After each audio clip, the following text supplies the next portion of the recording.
तो भाई सभी को नमस्कार। आज का हमारा विषय है दोहा छंद। कौन सा है?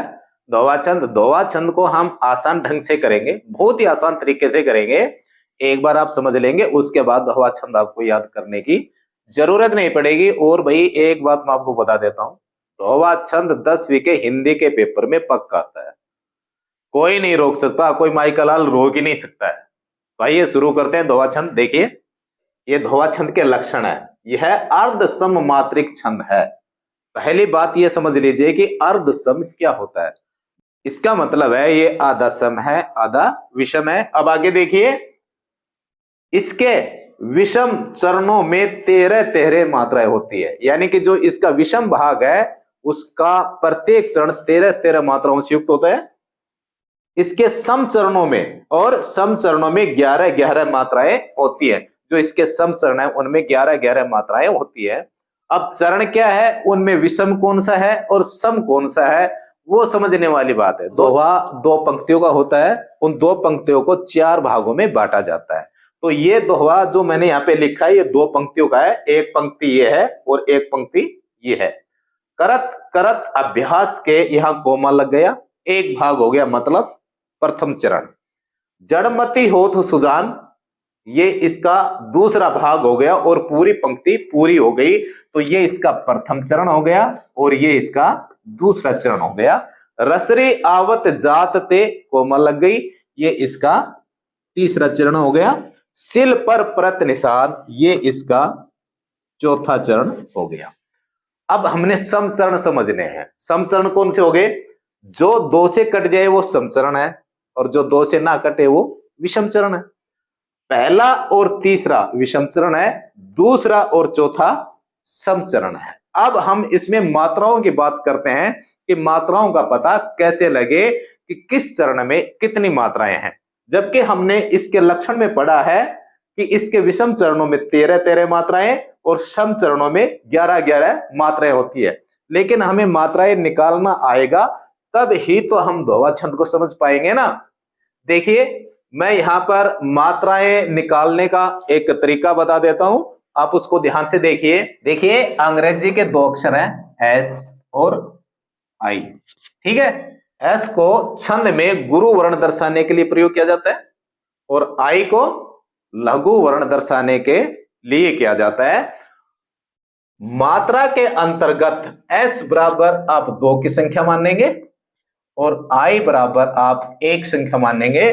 यानी कि जिस वर्ण के ऊपर एस लगेगा उसकी मात्रा 2 मानी जाएगी और जिसके ऊपर आई लगेगा उसकी मात्रा 1 मानी जाएगी। इसको आपने गुरु समझना है, गुरु मतलब बड़ा।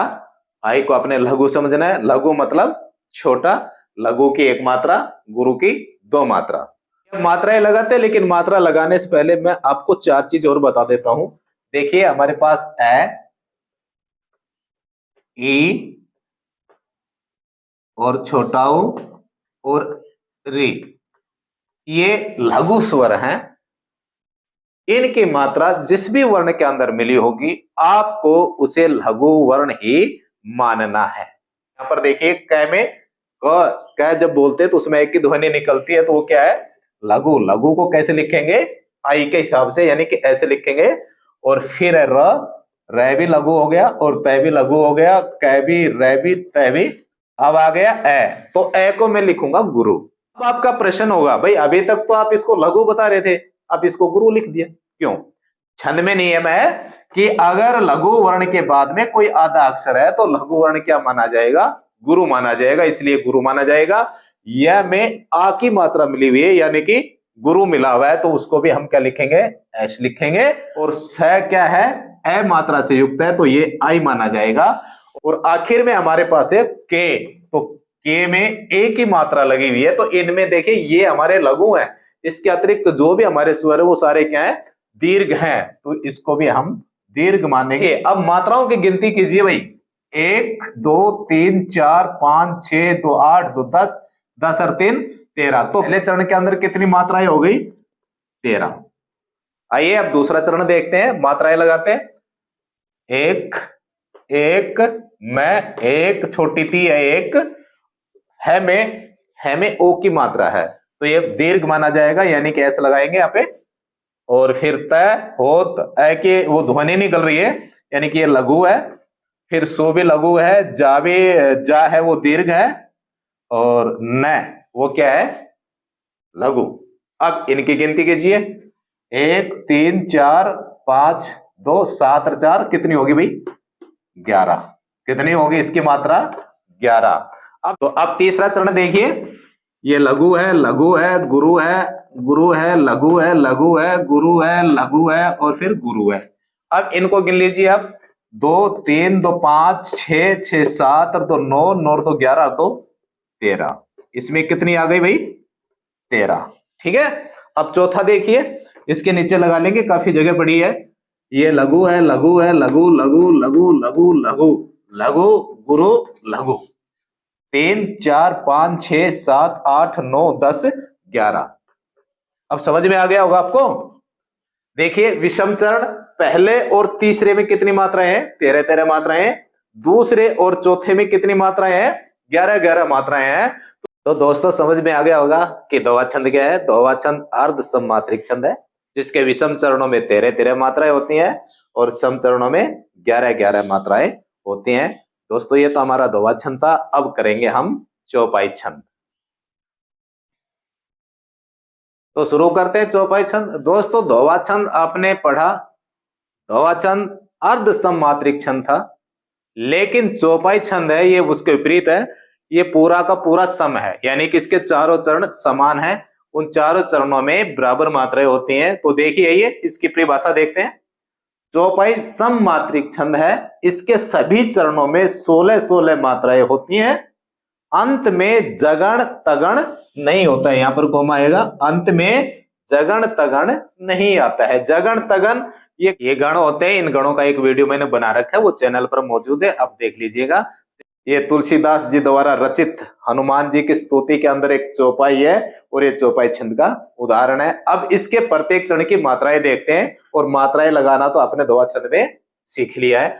देखिए इसमें लघु लघु लघु लघु गुरु लघु गुरु लघु लघु लघु गुरु लघु हो गए। अब इनकी गिनती कीजिए, 1 2 3 4 2 6 1 7 और 2 9 और 1 10 11 12 14 और 2 कितनी होगी, 16। तो पहले चरण में कितनी होगी, 16। अब इसमें भी 16 ही होनी चाहिए।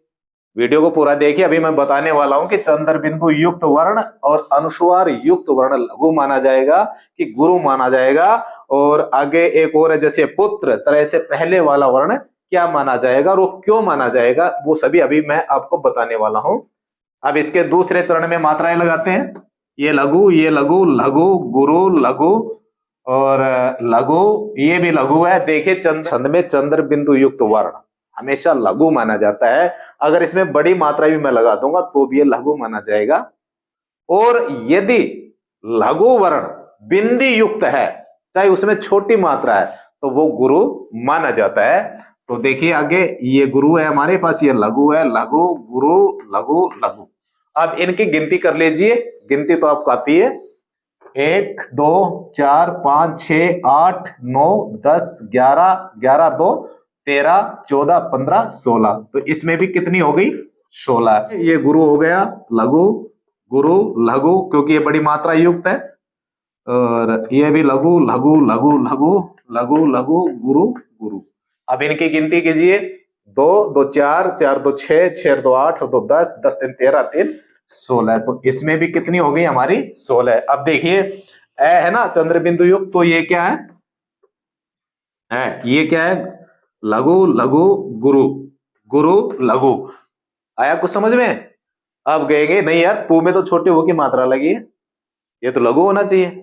लघु नहीं भैया, गुरु है, क्योंकि त्रय संयुक्त अक्षर है। संयुक्त अक्षर से पहले यदि कोई लघु वर्ण है तो क्या माना जाएगा, गुरु। ये भी लघु लघु लघु लघु गुरु गुरु। इनमें भी गिन के देखे, 2 2 4 5 6 7 8 9 10 2 12 2 14 14 और 2 16।